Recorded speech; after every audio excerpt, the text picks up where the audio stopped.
신바람 사연 아파트. 오늘의 사연 시작하겠습니다. 안녕하세요. 저희는 현재 미국 동부에서 거주 중인 가족입니다. 얼마 전에 한국에 남아있는 시댁 식구들과 완전하게 연을 끊었네요. 처음 저희가 미국으로 이민을 가기로 결정했을 때 고민이 많았습니다. 지금이야 한국도 잘 사는데 뭐하러 이민은 가느냐고들 하지만 저 때는 아니었거든요. 그때는 분명 인생 역전의 기회가 있었어요. 형편이 어렵긴 했지만 저희가 사실 이민까지 생각할 정도로 어려운 상황은 아니었어요. 하지만 아주버님의 무리한 사업 욕심 때문에 저희까지 희생해야 하는 상황이 오게 되었고 그때 겪었던 혹독한 시집살이에 질려서 이민을 결심하게 되었습니다. 원래 남편하고 처음 결혼했을 땐 작은 방 하나 구해서 신혼생활을 시작했었습니다. 남편이 둘째다 보니 사실상 시댁하고는 크게 엮일 일이 없었어요. 시부모님은 장남인 아주버님이 모시고 살고 있었거든요. 장남의 책무를 떠나서 아주버님이 사업한다고 시댁 전 재산을 끌어다 쓰고 있었던 상황이었다 보니 어떻게 보면 그게 당연한 거나 마찬가지였죠. 저희는 그런 아주버님네와 비교하면 시댁 지원은 일절 받지 않고 시작했기에 조금 없이 살았던 편이긴 했지만 그래도 저희 나름대로 행복하게 잘 지내고 있었습니다. 없으면 없는 대로 행복을 찾으며 살고 있었죠. 그런데 하루는 형님네가 저희 집까지 찾아와서 굶어 죽게 생겼다며 하소연을 하더라고요. 그럭저럭 잘 돌아가는 줄 알았던 아주버님 사업이 알고 보니 빚 좋은 개살구나 마찬가지였던 거예요. 일단 인건비라도 줄여보겠다고 직원들을 전부 해고시켰는데 막상 그렇게 하고 나니 일손이 딸려서 사업을 돌리기가 힘든 상황이었답니다. 그러면서 저희 남편 보고 사업 자리 잡을 때까지만 좀 도와달라고 찾아왔던 거예요. 그 덕에 남편이 멀쩡히 잘만 다니고 있던 직장을 그만두고 아주버님과 같이 일을 하게 되었죠. 문제는 아주버님 사업이 누구 월급 제대로 챙겨줄 만한 형편도 아니었다는 거였어요. 남편이 뭐 해결사도 아니고 전문 경영인도 아닌데 남편이 가서 도와준다고 해서 망해가는 사업이 갑자기 살아나거나 할 리가 없었습니다. 애초에 저희한테 도움을 요청했던 것도 당장 가족이면 인건비 조금 밀려도 될 것 같으니까 직원들 다 해고해버리고 그 자리에 임시방편으로 남편을 꽂아 넣어서 싸게 부려먹을 계획이었던 거였어요. 아주버님을 도와준 지 반년이 다 돼가는 시점에 저희는 월급 구경은커녕 그동안 얼마 모아놓았던 돈까지 까먹어가면서 살아가야 했어요. 살고 있던 집에 얼마 안 되는 대출이자 갚을 형편도 안 되게 돼버리니 숨이 콱콱 막히더라고요. 남편은 그래도 가족인데 언젠간 주겠지 하면서 기다려보자고 했지만 제 입장에서는 참을 이유가 하나도 없었죠. 결국 제가 시댁까지 찾아가서 아주버님한테 우리 월급은 언제 줄 거냐 직접 물어봤습니다. 못해도 생활비랑 대출 갚을 만큼은 줘야 하는 거 아니냐 따졌더니 대신 다른 걸 제안해 오더라고요. 이참에 시댁에 들어와서 당분간 같이 지내면 어떻겠냐고요. 저희가 시댁에 들어와 살면 쓸데없이 이자로 돈을 버릴 이유도 없지 않냐고, 그리고 생활비도 일절 받지 않겠다고 몸만 들어와서 살라는 식이었죠. 사업만 제대로 돌아가면 밀린 월급은 한 방에 주겠다. 그러니 목돈 마련하는 기분으로 잠깐만 기다려주면 안 되겠냐 하는데 남편 월급은 안 줘도 시댁의 생활비는 꼬박꼬박 주고 있었나 본데 뭐 사업 자금이 전부 시부모님 재산 끌어다 쓰던 거니 어찌 보면 당연한 일이긴 하지만 솔직히 전혀 솔깃한 제안이 아니었어요. 그런데 옆에 있던 남편이 그거 좋은 생각이라며 당장 그렇게 하자고 대답을 해버린 겁니다. 집에 오는 길에 남편한테 그걸 나랑 상의도 없이 덜컥 결정해버리면 어떡하냐고 한마디 했죠. 남편 설명이 자기가 반년 정도 해봤으니 대충 자기도 보는 눈이 생겼다며 아무리 못해도 길어야 1년만 고생하면 확실히 돈이 벌릴 것 같다 하면서 그 정도는 할 수 있지 않냐고 저를 설득해오더라고요. 결국 그렇게 시댁에 들어가서 살게 되었는데 저를 기다리고 있던 건 혹독한 시어머니 시집살이였습니다. 이렇게 될 수도 있겠다는 건 어느 정도 예상은 하고 있었지만 시어머니는 제 예상보다 더 대단한 분이셨어요. 시어머니는 항상 제가 희생하길 바라셨습니다. 장남 사업만 잘 풀리면 하면서 늘 아주버님 편만 들었어요. 아주버님 사업이 잘 되기 위해선 남편이 무보수로 저렇게 개고생하는 건 물론이고 저 또한 시댁에서 시부모님 모시고 아주버님네 뒷바라지를 하면서 사는 게 당연하다고 생각하셨죠. 오히려 저를 생활비 한 푼도 안 내고 아주버님이 벌어오는 돈으로 밥만 축내는 사람 대접을 했습니다. 생활비를 안 내니까 너는 집에서 몸으로 때워야 한다며 저한테 온갖 집안일을 전부 시켰거든요. 심지어 시조카 2명을 돌보는 것도 제가 해야 할 일이었어요. 제가 들어오면서 형님도 아주버님 따라 사업을 도와주겠다고 같이 출근을 하기 시작했거든요. 형님이 시집살이 대신할 사람 생겼다고 저한테 떠넘기고 일터로 피신했다는 걸 알게 된 건 조금 나중의 이야기였어요. 저는 제 시간을 마음대로 쓰는 것조차 허락되지 않았습니다. 집 전화로 어디 전화라도 하고 있으면 시어머니가 무선 전화로 제 통화를 몰래 듣기까지 했었어요. 통화하는데 난데없이 재채기 소리가 들려서 시어머니가 제 전화를 듣는다는 걸 알게 되었죠. 왜 그러셨냐 물어보니 제가 누구랑 통화하는지 알아내려 그랬다고 뻔뻔하게 나왔습니다. 그런 말도 안 되는 감시까지 받아가며 시집살이 하는 게 정말이지 숨통이 콱 막히는 기분이었어요. 어디 가서 털어놓을 수도 없었죠. 제가 밖에 나갈 수 있는 건 남편하고 외출할 때 아니고선 시장에 장 보러 나갈 때밖에 없었거든요. 조금이라도 제가 늦는다 싶으면 대문 앞까지 나와서 저한테 어딜 쏘다니다가 이제 오냐며 윽박을 지르기까지 했고요. 저녁상에 고기 반찬이라도 있는 날에는 밥도 같이 못 먹게 했었어요. 며느리는 아들 자식들 먼저 밥 먹고 남은 거 먹으라고요. 그나마 그건 저 말고도 형님한테도 해당되는 상황이었기에 조금 덜 억울하기는 했었습니다. 형님은 자기는 벌써 이렇게 몇 년을 살아왔다며 저보고 익숙해지라고 말을 했었는데 누구 때문에 이렇게 된 건데 저딴 소리를 하는지 할 수만 있다면 빨래 집게 같은 걸로 형님 주둥이를 찝어놓고 싶은 심정이었어요. 하루하루 혹독한 시집살이에 지쳐가는 가운데 그 지옥 같은 10월들을 탈출할 수 있는 기회가 찾아왔습니다. 하지만 그게 좋은 소식은 아니었어요. 1년이면 가능성이 보이니 참고 기다려보자던 남편의 바람과는 다르게 날이 갈수록 아주버님 사업이 안 좋아져서 어떻게 손 쓸 방도가 없는 상황이 와버린 거죠. 애초에 인건비 아낀다고 될 사업이었으면 진작에 잘 되었을 거란 생각을 했는데 남편 포함한 식가족들 전부 아주버님의 어디 뭐를 보고 그렇게 희망적이었는지 싶었네요. 아무튼 아주버님이 이젠 그나마 시댁 생활비랍시고 벌어왔던 수입까지 사라져버리게 된 상황에 저는 이 위기를 기회로 활용해야겠다 생각했어요. 남편이 말했던 1년도 지났으니 이제 저희는 그만 발을 빼버릴 계획이었습니다. 하지만 이런 상황에서도 시댁 식구들이 가족이니까 라는 마법의 단어 한마디를 꺼내니 어떻게 할 방도가 없더라고요. 이렇게 어려운 상황에 가족들 내치고 니들끼리만 잘 살 생각이냐며 저보고 이기적이다 어쩐다 뭐라고 하더라고요. 이럴 때일수록 가족들끼리 똘똘 뭉쳐서 힘을 합쳐야 하는 거 아니겠냐는 말도 안 되는 궤변으로 제 남편을 구워 삼기 시작했죠. 여태까지 우리가 흩어져 살았냐, 한 집에 똘똘 뭉쳐서 온 가족이 아주버님 사업에 매달려 있지 않았느냐고. 그 덕에 이젠 온 식구가 굶어 죽게 생겼는데 뭘 더 어떻게 하자는 거냐고 한마디 받아쳐보긴 했지만 애석하게도 남편은 이미 가족이라는 말이 나온 순간 마음이 약해진 듯 보였습니다. 어차피 아주버님 사업으로 땡전 한 푼 못 벌어오는 거 아니냐고 무슨 뾰족한 수라도 있느냐고 대놓고 물어봤어요. 무슨 대답을 할지 궁금했는데 결론은 돈이었습니다. 일단 남편이 다른 직장을 구해서 돈을 벌어가지고 오라는 소리였습니다. 독립해서 나갈 생각하지 말고 남편 보고 나가서 돈 벌어오라고 그리고 시댁 생활비를 대라는 거였죠. 그동안 아주버님이 벌어온 돈으로 무임승차 해왔지 않느냐는 헛소리를 하는데도 남편이 그럼 내일부터라도 직장을 알아봐야겠다는 답답한 소리를 하더라고요. 그걸 보고 있자니 속이 뒤집어지는데 그래도 남편이라고 저러고 있는 걸 보니 가여워서 최대한 양보해주기로 했어요. 대신 저도 계속 당하고 살 수는 없었기에 시부모님하고 아주버님네한테 3가지 조건을 걸었습니다. 첫 번째는 남편뿐만 아니라 저도 같이 맞벌이를 하겠다는 거였어요. 남편 보고 직장을 구해 돈을 벌어오라는 소리는 결국 아주버님은 끝까지 자기 사업을 포기할 생각이 없다는 거나 마찬가지잖아요. 말인즉슨 한동안은 남편 혼자벌이로 시부모님과 저희들, 아주버님네에 딸린 시조카들까지 먹여 살려야 한다는 소리였는데 남편이 혼자 번다고 해봐야 얼마나 벌겠어요. 딱 생활비 내고 나면 땡전 한 푼 안 남아서 과자 한 봉지도 겨우 사 먹겠구나 싶었죠. 저는 그렇게는 못하겠다고 애초에 아주버님 사업만 아니었으면 우리끼리는 아무 문제 없이 살았던 거 아니었겠냐고. 그러니 저도 맞벌이를 하겠다고 했던 거죠.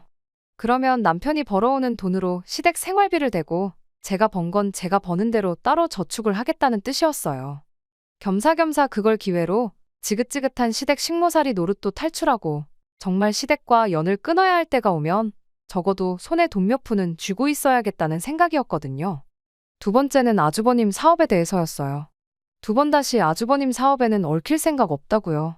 사업이 풀리게 되더라도 남편이 다시는 아주버님 사업을 도울 일은 없을 거고 우리는 그 길로 독립해서 나가 살겠다는 소리였죠. 괜히 또 남편을 데려다가 쓰겠다고 무보수로 부려먹을 건덕지를 아예 없애버린 겁니다. 마지막 조건은 남편이 여태껏 2년 가까이 받지 못한 월급에 대한 차용증을 써달라는 거였습니다. 그동안 준다 말만 했지 구경도 못 해본 그 돈 말이에요. 그건 저희가 아주버님께 빌려드린 걸로 하겠다는 뜻이고 언젠가는 꼭 받아내겠으니 증거를 남겨놓겠다는 뜻이었죠. 차용증 작성하면 공증까지 받아놓기로 확실하게 짚고 넘어갔어요. 얼굴 표정만 봐도 제 조건들이 마음에 안 든다는 게 전부 표가 났지만 당장 자기들 코가 석잔데 선택권이 있었겠나요? 남편이 안 벌어오면 당장 굶어 죽게 생겼는데 말이에요. 그 세 가지 조건이 없으면 가족이고 나발이고 나는 모르겠으니 싫으면 싫다고 대신 저희는 당장 나가 살겠다고 강하게 나갔더니 결국 그렇게 하겠다고 하더군요. 그렇게 저는 지긋지긋한 10월대에서 탈출을 하게 되었습니다. 그리고 그 덕에 평생의 은인을 만나게 되었죠. 제가 출근하게 된 회사 사장님이었는데 가족이라는 이유 하나만으로 땡전 한 푼 안 주고 저희를 부려먹었던 시자들과는 다르게 물심양면적으로 저희를 도와주던 은인이었습니다. 여전히 퇴근하고 집에 돌아가면 어느 정도 집안일을 도와야 했지만 10월대에서 탈출했다는 해방감 때문인지 일터에 나가는 게 그렇게 행복할 수가 없었어요. 일이 힘들어도 콧노래가 절로 나올 정도였죠. 그런 제 모습을 사장님이 엄청 좋게 봤던 거예요. 세상에 일터에 나와서 이렇게 밝게 일하는 사람은 또 처음 본다면서요. 그러면서 자연스럽게 사장님과 친분이 생기게 되었고 새로 구한 직장에서 먼저 일하고 있던 남편도 이쪽으로 데려와 사장님 밑에서 같이 일하게 되었습니다. 사장님은 저희 부부를 정말 좋게 보셨고 이따금씩 저희를 식사에 초대해주고 그랬습니다. 자연스럽게 사장님네 가족들과도 친해지면서 저희가 현재 처한 상황에 대해서도 살짝 이야기를 했던 적이 있었죠. 그랬더니 사장님이 그렇게 지낼 바에 그냥 나와 사는 게 더 낫지 않냐고 물어왔어요. 그러면서 조심스레 미국 이민 이야기를 꺼내더군요. 사장님의 친척분 중 한 분이 미국에서 사업을 하고 있는데 그 사업을 확장하면서 믿을 만한 사람이 필요한 상황이라며 괜찮은 사람이 있으면 소개 좀 시켜달라는 부탁을 받았답니다. 조건도 괜찮아서 저희 부부가 딱 생각이 났대요. 저희 두 사람이라면 거기에서도 잘 해낼 것 같다고요. 그때야 말씀은 고맙지만 저희가 이민은 생각해 본 적도 없고 영어 한마디도 제대로 못할 텐데 거기서 어떻게 지내겠냐고 좋게 거절을 했었습니다. 그런데 그 일이 있던 뒤로 며칠이 지나서 이 지긋지긋한 시자들을 끊어낼 수 있다면 무엇이든 할 수 있겠다고 생각을 고쳐먹게 되었고 그렇게 이민을 가기로 결심을 하게 되었습니다. 당시 남편은 출장 때문에 집에 없었고 저는 일 때문에 퇴근이 조금 늦은 상황이었어요. 퇴근하고 와서 저녁 식사를 하려고 했는데 웬일로 시어머니가 밥을 다 차려주겠다고 하더라고요. 제가 출근하면서 시어머니와 사이는 더 안 좋았었어요. 시어머니가 며느리가 둘이나 있는데 내가 왜 집안일을 해야 하냐고 집안을 한번 뒤집어 놓은 적이 있었거든요. 하지만 제가 걸었던 세 가지 조건 때문에 저한테 일 나가지 말고 집안일이나 하라는 말을 할 수 없는 상황이었죠. 그 덕에 저한테 시집살이 떠넘기고 아주버님 사업으로 피신했던 형님이 다시 붙잡혀 들어와서 집안일을 해야 했습니다. 당연한 거긴 하지만 시조카들도 직접 자기 손으로 돌보게 되었고요. 그것 때문에 형님이 저한테 앙심을 품고 있었다는 건 눈치채지 못하고 있었습니다. 아무튼 시어머니가 갑자기 제 저녁밥을 챙겨주신다니 무슨 바람이 불어서 저러시나 했어요. 사람이 갑자기 변하면 죽는다는데 걱정까지 되기 시작했죠. 그런데 역시나 밥 차려준 걸 보니 사람이 갑자기 변한 건 아니구나 싶었습니다. 그날 저 퇴근하기 전에 먼저 저녁 식사를 하고 먹다 남은 잔반들을 그대로 저 먹으라고 내주셨거든요. 밥그릇에 양념도 조금 묻어있고 그릇 안에 밥풀 꼬라지를 보아하니 그날 저녁에 먹다 남은 밥을 한 그릇에 모아다가 위에다가 대충 흰밥으로 덮어놓고 저한테 내준 게 다 티가 나더라고요. 국이라고 소고기 묵국을 떠줬는데 고기 한 점 없는 건 둘째치더라도 국물에 고춧가루 몇 개가 둥둥 떠다니는 게 이것 또한 가족들이 먹다 남긴 국을 가지고 한 그릇 만들어서 저한테 내준 거였어요. 이게 뭐냐고 따지고 싸우기도 싫어서 그냥 식욕이 없어서 안 먹겠다고 자리에서 일어났는데 시어머니가 안 먹으면 너만 손해지 하면서 그 밥이랑 국그릇에 랩을 씌우더니 그걸 그대로 얼리더라고요. 그건 왜 얼리시냐? 음식물 쓰레기 같은데 그냥 버리셔라 했더니 이 아까운 걸 왜 버리냐고 얼려놨다가 내일 그대로 데워서 줄 테니 저보고 먹으라고 하는 겁니다. 어이가 없어서 누가 봐도 먹다 남긴 음식 모아다가 저한테 준 거 뻔히 보이는데 제가 그걸 왜 먹냐고 따졌어요. 시어머니는 내 가족 한 식구들이 먹은 건데 더럽긴 뭐가 더럽냐고 옛날에 며느리들은 다 이렇게 밥을 먹었다고 하는 겁니다. 형님이 슬쩍 나와서 한마디 보태는데 생활비도 없는데 한 푼이라도 아껴야 하지 않겠냐며 이젠 돈 좀 버니까 어른들이 우습게 보이냐고 그러는 거 아니라고 뭐라 하더라고요. 그때 이게 시어머니랑 형님의 합작이라는 걸 눈치채게 되었고 형님이 저한테 앙심을 품고 있다는 것도 알게 되었죠. 같은 며느리라고 이해해주는 척하면서 익숙해지라고 하더니 알고 보니 심보가 뒤틀린 게 시어머니보다 더하면 더했지 절대 덜한 사람은 아니더라고요. 그때 저는 결심했어요. 이 시자들하고는 2번 다시 상종도 하지 말아야겠다고요. 다음날 출장 다녀온 남편한테 이민을 가야겠다고 말을 꺼냈죠. 남편은 갑자기 왜 그러냐며 저를 말렸지만 전날 있던 일을 듣더니 아무 말도 잊지 못하더라고요. 하기야, 세상 어떤 남편이 그 상황에서 어떻게 자기 가족들 편을 들 수 있겠나요? 아무튼 나는 이제 당신 가족들하고 엮이고 싶지도 않고 가족 앞에서 마음 약해지는 당신 때문에 내 스스로까지 희생할 생각 없다고. 이렇게 사람 대접도 못 받고 살고 싶은 생각은 추호도 없다고 딱 잘라 말했어요. 굳이 한국에 남아서 가족들 돕고 싶다면 나도 말리지는 않겠다고 대신 나는 더는 할 생각 없으니까 할 거면 혼자서 실컷 하라고 했죠. 저는 이혼을 해서라도 이 기회를 놓칠 생각이 없다고요. 남편도 그제서야 저한테 사과를 해왔어요. 가족도 아닌데 자기 때문에 그동안 고생 많았다고 이제는 진짜 제 편이 되어주겠다고 말이죠. 그날 당장에 출근해서 사장님 찾아가 미국 그까짓 거 거지 같은 시댁에서도 살았는데 거기서 내가 못 살 게 뭐가 있냐고 이민 가겠다고 도와달라고 말했어요. 사장님도 당장에 저랑 남편 2사람이 빠지면 직원을 새로 구해야 하는 상황이었지만 저희같이 열심히 사는 사람들 잘 풀리게 도와주고 싶었다며 자기 일처럼 기뻐해 주셨고 그날 그쪽에 있는 친척분들한테 전화해서 유선상으로 저희를 소개시켜줬습니다. 당장 수중에 돈이 얼마 없던 상황이라 1년을 더 시댁에서 참고 견디며 살았습니다. 이민 가겠다는 말은 시댁에 이런 방구 꺼내지도 않았고요. 그나마 전세금 뺀 거 얼마 있던 게 있어서 시간을 많이 단축할 수 있었죠. 비행기 표 끊어놓고 출국하기 1달 전에 시댁에 처음 통보를 했던 그날 눈이 휘둥그레진 시어머니와 형님 얼굴을 잊을 수가 없네요. 아주버님은 조금만 더 하면 사업이 일어날 것 같은데 조금만 더 있어줄 수 없느냐고 생활비 좀 더 벌어다 달라는 부탁들 올려서 말을 해왔어요. 형님도 옆에서 이제 우리는 뭐 먹고 사냐는 식으로 나오길래 잔반 남으면 버리지 말고 얼려뒀다가 그거 드시면 되는 거 아니냐고 후련하게 한마디 해줬습니다. 아니나 다를까 시어머니 입에서 가족 이야기가 나오길래 거기에도 한마디 해줬죠. 가족 이야기는 가족 대접 해줬을 때나 꺼내시라고 이만큼 해줬으면 충분히 가족에 도리한 거 아니겠냐고 한마디 해줬죠. 당장 마음 같아서는 공증받은 차용증도 있겠다 그 돈까지 싹 다 받아내고 가고 싶었지만 거기까지는 참았어요. 이미 시댁 식구들 2눈이 휘둥그레져서 당황하는 꼴을 보니 어느 정도 마음도 풀렸고 이민에 대한 확신도 생겼거든요. 이민 떠나서 15년 동안 고생해서 자리 잡은 이야기는 짧게 정리할게요. 제가 나중에 자서전을 쓰더라도 너무 지루해서 할 이야기가 별로 없을 것 같아요. 대충 정리하자면 소개받은 친척분 밑에서 일을 시작했고 그쪽에서 영주권도 해결해줘서 자리를 잡을 수 있었습니다. 이민 첫 해에 아이까지 생겨서 더 열심히 일을 했고 일 배운 지 10년이 지나니 저희한테 가지고 있던 사업체 하나를 양도해 주셨어요.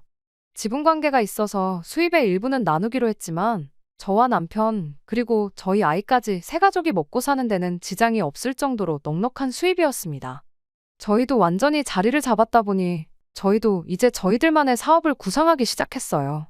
미국에서 사업하면서 느낀 건 믿을 사람 구하는 게 참 쉬운 일이 아니라는 거였죠. 그러다 남편이 아주버님 이야기를 꺼내왔어요. 가족들만큼 믿을 만한 사람이 또 어디 있겠냐면서 말이죠. 15년을 연락도 안 하고 살았더니 그렇게 치를 떨도록 싫어했던 마음도 조금 옅어졌었나 봐요. 하지만 그렇다고 해서 아주버님과 동업을 하고 싶은 생각은 추호도 없었죠. 애초에 수완도 없는 사람인데 무슨 동업은 동업이냐고요. 남편은 그래도 혹시 아냐고 세월이 지나서 형님도 바뀌었을 수도 있지 않겠냐 돈은 못 벌었을지언정 끈기도 있고 자기 일은 열심히 하는 사람이니 기회를 줘볼 수도 있는 거 아니냐고 연락이나 한번 해보자고 물어보더라고요. 남편이 아닌 척하고 있긴 했지만 자기 가족들을 그리워한다는 느낌을 지울 수가 없었죠. 시아버지 돌아가셨을 때 장례식도 못 갔었고 우리 아이도 할머니를 한번 만나보고 싶다는 말을 언젠가 했던 적도 있었고요. 그게 신경 쓰이기 시작하니 연락이라도 한번 해볼까 싶긴 하더라고요. 아버님 돌아가셨을 때 장례식에 참석 못한 이유로 그때부턴 정말 시댁과 일절 연락을 끊고 지냈었는데 저 몰래 연락은 하고 지냈을 줄 알았는데 정말 그 이후로 남편 또한 시가족들과 전화 한 통 주고받은 적이 없었나 봐요. 처음엔 애비 장례식도 안 와놓고 이제 와서 왜 연락했냐며 분위기가 안 좋았는데 언제부터 사이가 안 좋았냐는 듯 평범한 가족들처럼 대화를 주고받고 보고 싶다니 어쩐다니 하는 이야기까지 오갔거든요. 형님도 능청스럽게 어머님한테서 전화기 뺏어다가 저한테 친한 척을 했고요. 그걸 보니 여전히 시어머니 모시고 같이 사는구나 싶었네요. 아주버님하고 통화 좀 하려고 전화했다고 하니 일 나가서 아직 안 들어왔다고 하더라고요. 겸사겸사 사업은 아직도 하고 있느냐 물어봤는데 어물쩍 말을 흐리고 말을 돌렸어요. 아주버님이 저녁 9시는 돼야 집에 오니 그때 다시 전화하겠다 말하고 전화를 끊었습니다. 그리고 다음날 아침 일찍 전화를 했더니 아주버님이 전화를 받았고요. 언제 그렇게 사이가 나빴냐는 듯 평범한 가족들의 대화를 주고받았어요. 어떻게 지내냐, 잘 지내냐, 몸 건강하냐 그런 사소한 이야기들 잠깐 주거니 받거니 하다가 남편이 먼저 말을 꺼냈습니다. 미국에서 사업을 확장할 계획인데 혹시 같이 와서 할 생각은 없느냐고요. 아주버님은 살짝 고민하는 듯한 투로 대답을 했어요. 안 그래도 저희가 한국에 있을 때만 해도 애기였던 시조카들이 이제 대학 갈 나이가 되었다 보니 자식 공부 생각하면 그것도 좋은 것 같다는 식으로 말을 꺼내왔지만 요즘 사업이 너무 잘 돼서 정신없이 바쁘다니 어쩐다니 하면서 곤란하다는 식으로 대답을 하더라고요. 남편과 저는 아차 싶었죠. 사실 진작에 사업은 말아먹지 않았을까 생각했는데 정신없이 바쁠 정도로 잘 된다니까 말이에요.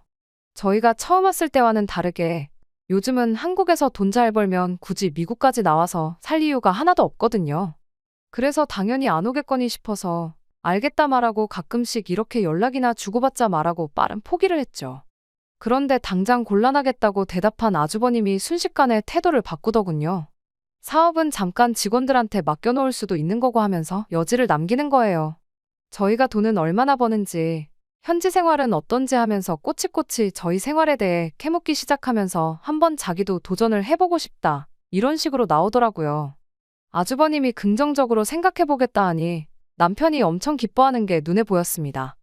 아버님 장례식은 당시 저희가 영주권 문제로 귀국을 할 수 없었던 이유가 있었지만 아무튼 그 이후로 가족들과 완전히 연락 끊고 지내면서 알게 모르게 마음고생을 했었거든요. 게다가 가족을 그렇게 끔찍하게 생각하던 사람이었으니 피부치가 얼마나 그리웠을지 어느 정도 상상이 갔어요. 아주버님이 일단 현지 생활이 어떤지 보러 오겠다고 이야기를 했는데 남편이 참 들떠 보이더군요. 집에 방이 하나 남았다 보니 그 방을 쓰게 하면 좋겠다고 어디서 TV랑 침대 같은 걸 얻어와서는 싱글벙글 방을 꾸미고 그랬거든요. 그리고 아주버님이 오기로 한 그날이 왔어요. 모처럼 저도 큰맘 먹고 공항에 따라 나갔는데 정말 세월이 지나고 강산이 바뀌어도 이 집 구석은 구제불능이라는 생각이 들었습니다. 입국장에서 나온 건 아주버님이 아니라 시조카들과 그 뒤를 따라오는 시어머니였거든요. 버리고 갈 수는 없으니 일단 집으로 모셔오고 형님한테 이게 다 무슨 상황이냐고 전화해서 따졌죠. 형님은 뻔뻔하게 언성을 높이며 이젠 제가 시어머니를 모실 차례라고 하더군요. 저희가 가족들 상의도 없이 그렇게 미국에 가버리면서 자기가 지난 15년간 얼마나 개고생을 했는지 알고나 있냐면서요.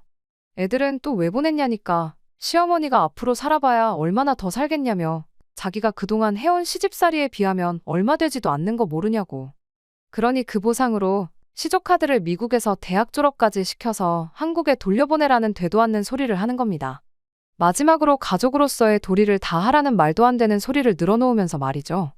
전화 끊고 이야기해보니 시어머니도 시조카들도 저희랑 아주버님네랑 다 이야기가 된 걸로 알고 있더군요. 하지만 이번에는 달랐어요. 제가 열받은 것보다 더 남편이 열받았더라고요.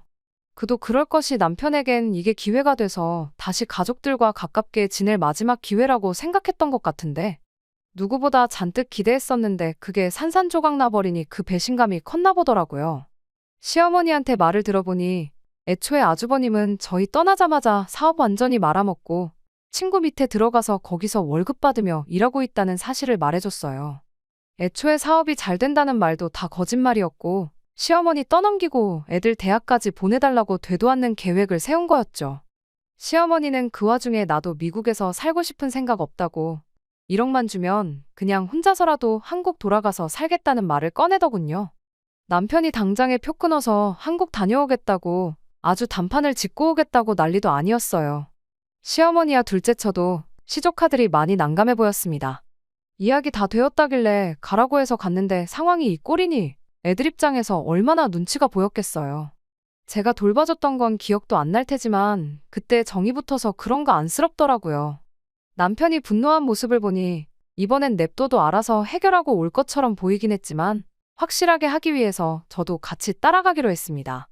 조금 돈이 더 들긴 했지만 그 길로 5명 한국행 비행기표 끊어서 바로 다음 날에 한국으로 갔어요. 저희가 시조카들이랑 시어머니 모시고 다시 집에 갔더니 형님하고 아주버님이 엄청 당황한 눈치더라고요. 가족들하고 상의도 없이 미국으로 떠나버려서 나한테 시집살이 독박으로 시켜놓고 도망갔으니 그 정도는 해줄 수 있는 거 아니냐고 따지길래 내가 팔자에도 없던 시집살이 하게 된 건 누구 때문인데 그런 소리를 하느냐고 한마디 했네요. 애초에 미국 떠날 때 저는 이혼까지 결심을 했었다고 그게 그렇게 불만이었으면 이혼을 하던지 했으면 되는 거 아니냐 그리고 그 시집살이 내가 시켰냐고 시댁 전 재산 끌어다 쓰고 홀랑 날려먹었는데 다 그거 형님하고 아주버님이 자초한 거 아니냐고 따졌어요. 그랬더니 저한테 아주 미국 가서 살더니 위아래가 없어져서 왔다고 아주 미국인이 다 됐다며 빈정거리더라고요. 더 들을 것도 없어서 저도 마지막 들고 있던 비장의 카드를 꺼냈죠. 이게 이런 데서 쓰일 줄은 생각도 못했어요. 아주버님이 남편한테 지급 안 했던 월급에 대한 차용증이요. 원금은 4천이었는데 땡전 한 푼 갚은 적이 없으니 이자는 이자대로 불어나서 계산해보니 1억 조금 덜 되게 받아내야겠더라고요. 그래서 시어머니한테 1억 드리겠다고 한 거, 이 돈 받아서 드린다고 했더니 시어머니가 그때부터 눈빛이 바뀌더니 제 편을 들어주기 시작했습니다. 시어머니 입장에서는 그래도 장남이라고 챙겨줬는데 난데없이 고려장 당한 기분이라 형님네가 괘씸했던 거고 이 꼴 저 꼴 보기 싫으니 시어머니도 시댁집도 팔아버리고 그 1억 가지고 어떻게 혼자 살아야겠다는 생각을 하셨던 거예요. 그렇게 싫었는데 처음 시어머니가 제 편이 되어주니 또 그렇게 든든할 수가 없더라고요. 오랜만에 느긋하게 한국 관광이나 하면서 지내야겠다고 우린 시간 많다고 차용증도 있고 법대로 강제집행 신청하기 전에 좋게 말로 할 때 떼먹은 내 돈 내놓으라고 했어요. 시어머니까지 옆에서 호달구지 법대로 하겠다고 강하게 나오지. 제 아무리 얼굴에 철판 깔고 있던 형님네도 어떻게 할 방도가 없으니 결국 전 재산 탈탈 털고 대출까지 받아서 제 돈을 갚아냈습니다. 거의 20년 만에 그 돈을 받아내니 감회가 새롭더라고요. 그때 4천이었으면 지금 가치로 따지면 훨씬 더 높을 테니 손해라는 기분은 지울 수가 없었지만 그게 뭐가 중요하겠어요. 잊고 지내던 돈 받아낸 건데 복권 당첨된 기분이었죠. 그 돈은 받아내서 시어머니한테 드리기로 했지만 저희는 돈 받자마자 곧바로 미국으로 돌아왔어요. 어차피 이제 진짜로 연 끊고 지낼 건데 1억 드리고 연 끊나 안 드리고 연을 끊어버리나 결국 똑같은 거 아니겠어요? 이후로 형님이며 시어머니며 계속해서 연락이 왔지만 하나도 안 받았어요. 보나마나 내 돈 내놓으라는 이야기 꺼낼 게 뻔했으니까요. 그렇게 시댁이랑 완전히 연을 끊고 살게 되었습니다. 남편 기분이 걱정되긴 했는데 의외로 덤덤히 이 상황을 있는 그대로 받아들인 모습이더라고요. 그걸 보니 저도 한숨 놓이네요. 그간 알게 모르게 남편이 혹시나 속으로 나 때문에 가족들과 멀어지게 되었다고 생각하면 어쩌지 하는 고민을 갖고 있었는데 이걸로 확실히 저 때문이 아니란 것을 남편도 알았을 테니까요. 끝까지 들어주셔서 감사합니다. 오늘의 사연은 여기까지입니다. 구독과 좋아요, 알람 설정 부탁드리고 더 좋은 사연으로 다시 찾아뵙겠습니다. 감사합니다.